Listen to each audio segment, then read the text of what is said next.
and then this bone is straight like that. Okay, so that's bow-leggedness. Okay, so it's actually your cartilage on the bone in here is actually not formed correctly. And so you have misalignment.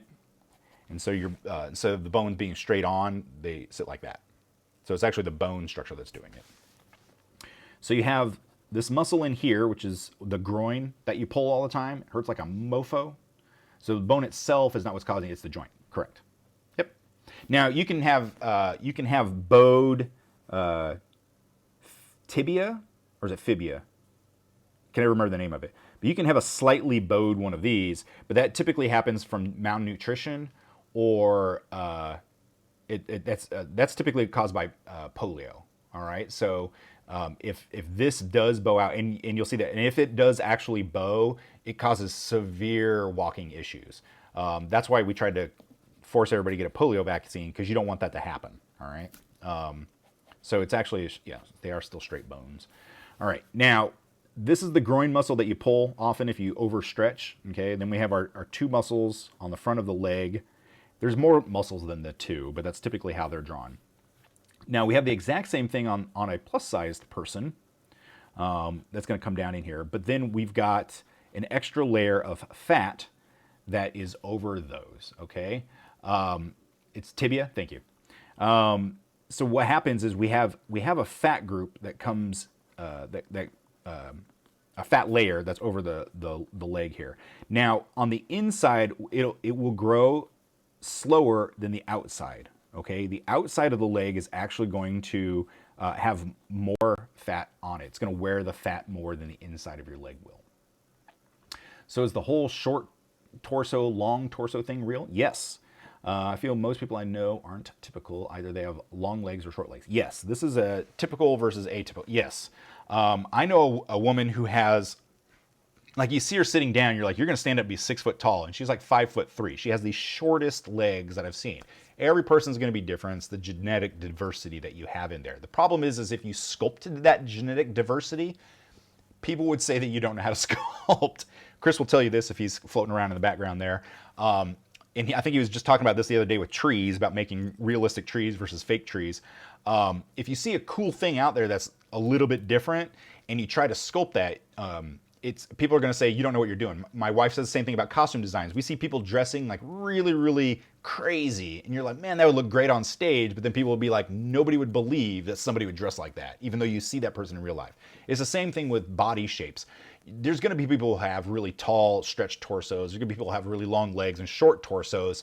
But when you're sculpting, unless you're doing an absolute likeness of somebody, you're going to want to go averages, because otherwise it's going to feel, people are going to look at it and go, there's something wrong with that. Even though it may be 100% accurate, they're going to say it's off, because we're going to look for averages as opposed to the realism of things. All right. So if you're a plus size person, you're going to gain a lot of the weight on the outside here due to the fat building up. Why doesn't it grow faster on the inside as opposed to the outside? Because then you wouldn't be able to put your legs together. Okay, so your fat's going to go in the path of least resistance. So it's going to go towards the outside of you. Okay, it's still going to develop all around, but if you grew in the center, if the center got fat, eventually your legs would splay out to this point and you wouldn't be able to move. And mobility is always going to be the issue. I mean, even people who are extremely overweight, they still have the ability to stand. They can't handle the weight of it, but they can still stand because it's not so much fat that they can't get their legs together again. All right. Now, we have these muscle groups in here. So you're going to have a slight amount on a average person. You're going to have a slight amount of muscle structure in there, like so. So if we clean this out, we'll see that we have less, and this would actually probably be a little bit thinner coming in toward the knee. There we go, like that. All right. We're going to have our knee, which is a floating bit of cartilage in here. Okay. I took a photo of mountains with perfectly blue skies. The painting looked like a baby did it without sky imperfections. That's funny. Now what we're going to do is we're going to get into the lower part of the leg. Now, all of your muscles are in the back of that leg. You don't have any muscles on the front of your leg. And most of them actually aim towards the interior of your leg as opposed to the exterior. You don't want your calf muscle on the outside. There's a little bit back there, but not a ton. So when you're drawing or sculpting, you want to put the majority of it towards the back and center, okay? And then you'll have a little bit here. The bone, if you don't believe me, go touch your shin bone. You'll see that you've just got the thinnest amount of skin over that shin bone, which is why it hurts so damn much when you get kicked there. So you've got a little bit of shin bone there and all the muscles towards the back. And that's because it all has to wrap around that weird ass foot you've got, okay? So all that muscle and stuff is what actually runs your ankles, okay? You don't need a lot of muscle on the front of your leg. You don't need any, actually, because nothing is pulling that direction. We've got some tendons, but you don't need muscle there, okay? The muscle all comes from the back of the foot, and that's just over years and years and years of evolution as to why we have that, okay? So when you're drawing, when you're sculpting or drawing, where that knee joint is, it's going to pucker in. It's going to come in just a little bit.